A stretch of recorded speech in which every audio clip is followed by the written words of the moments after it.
Hey guys, welcome back to the channel. Finally feeling well enough to go ahead and record some videos, guys. Sorry I haven't done it for the last few days. I've been pretty sick, but doing better now. So today we're going to be looking at the average monthly car payment, what to expect in 2023 if you're looking to purchase a new vehicle. Now, for many Americans, financing a vehicle is going to be one of the biggest expenses that are going to be the monthly liability. Because when you look at payments, you also do have to factor in the payment and the insurance for that car that you're getting. So on average, drivers are expected to pay between $500 to $700. That is right, guys, $500 to $700 per month for new and used vehicles. We're going to go through some of the statistics around this, but it is kind of crazy that is where the point of new and used vehicles are. Now, with that being said, it has also been forecasted that it is roughly $2,000 per car per year for full coverage insurance.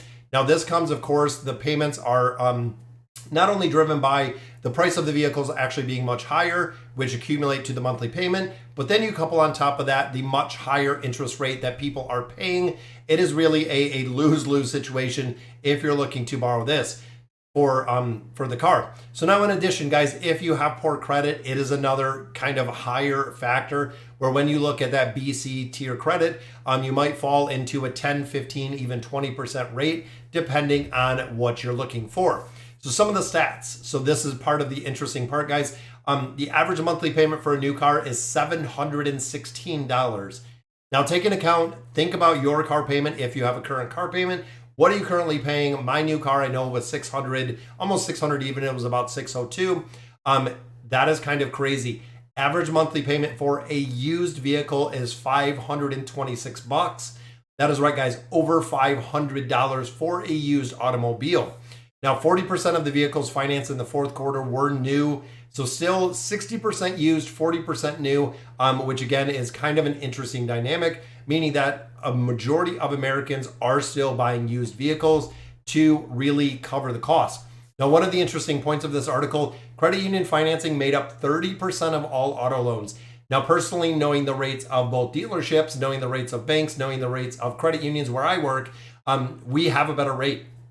We have a better rate of better bottom line, a no fee. There's a lot of things interesting enough with credit unions being a not-for-profit status that really allow us to give you a better rate. Now, the average cost of car insurance is $170 per month.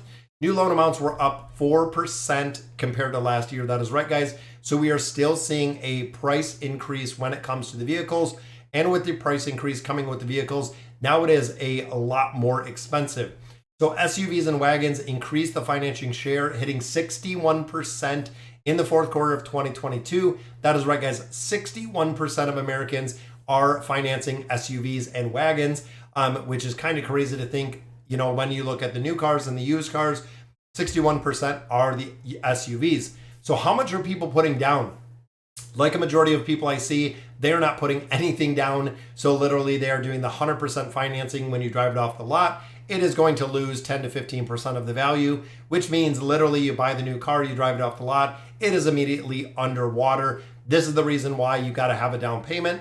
Now, also when it comes to leasing, a lot of places do require a significant down payment to get the better rate or the lower monthly payment. But essentially you're paying more upfront to have a smaller payment, but leasing is just kind of a renting a car. At the end of your term, you do have to put it down. So what is considered a good down payment? At least 20% of the new vehicle price. Now think about that, guys. A good down payment is 20% of a vehicle price. So if you're buying a $10,000 vehicle, you're looking at $2,000. But if you're buying a $50,000 vehicle, it's an entire different ball game. If you're putting down money, guys, 10% if you're buying used, 20% if you're buying new. But like I was saying, on average, I see most people doing zero down, or the only down payment that I usually see on most vehicles is the trade-ins.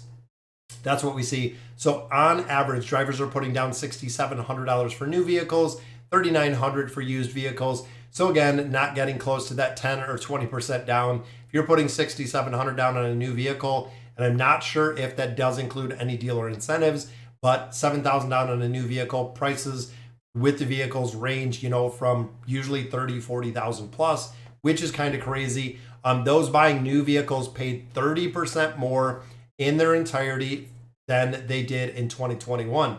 So from 2021 to 2023, prices of new vehicles are up 30%.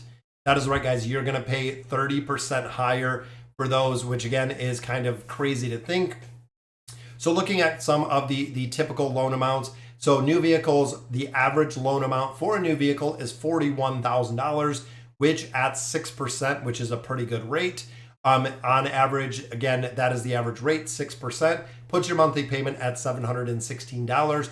That is financing for 70 months. That is right, guys. It is not the 5-year, 60-month term.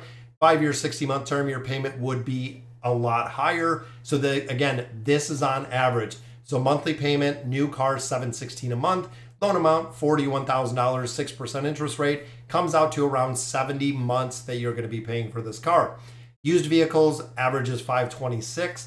Loan amount, $28,000. So still borrowing $28,000 on a used vehicle. Interest rate average for a used vehicle is 10.25%. Absolutely asinine, guys.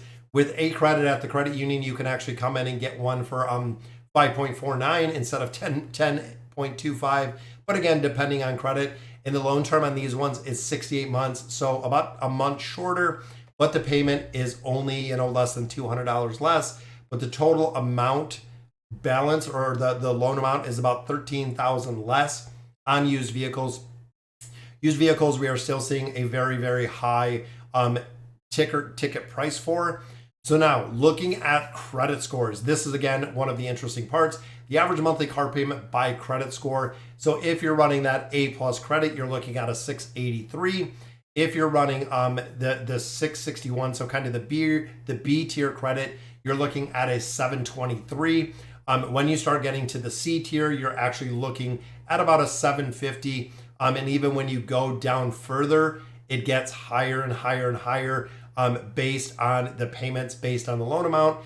Just kind of a general rule of thumb is the better credit you have, of course, is going to yield you a lower rate. Not only the lower rate is the chances of you getting actually approved for that auto loan do make a very, very big difference on the price. Now, again, if you're sitting on A credit, you might get a 5.5%. If you're sitting on C credit, you might be paying a couple $1,000s more, literally just the liability or the risk to the credit union or the bank, the financial institution.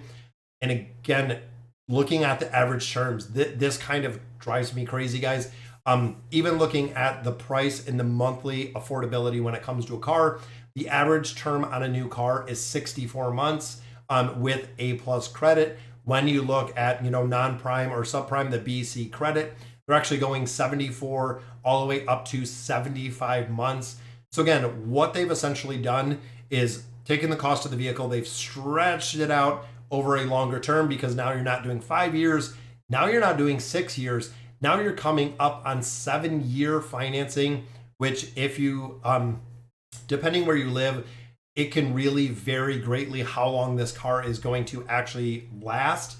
Most people keep their car around 20, I think it's 28 months right now, is the average that people do keep their vehicles, which means if you're financing these vehicles for 6-7 years and you're only 24 months in, chances are you're probably not going to have much, if any, equity in that vehicle that you've been kind of purchased, but you're not planning on to keep. Gets very expensive, guys. So again, this is the average loan payment, what to expect in 2023. So if you are in the market for a new vehicle, you can have some information. My recommendations, guys, is go to your credit unions, look for the lower rate, shop around. You can do this incredibly efficient on your own if you know the vehicle that you want to get, or if you're looking for a pre-approval. In addition, when you go into the dealership, dealerships will try to sell you a lot of products. Really evaluating the cost for the return. What is it they're actually trying to sell you and what is going to be the benefit? Looking at the sheer cost and remembering your monthly payment. So, all right, guys, so that'll do it for today's video. Let me know in the comments what you guys think. And as always, thank you guys for watching.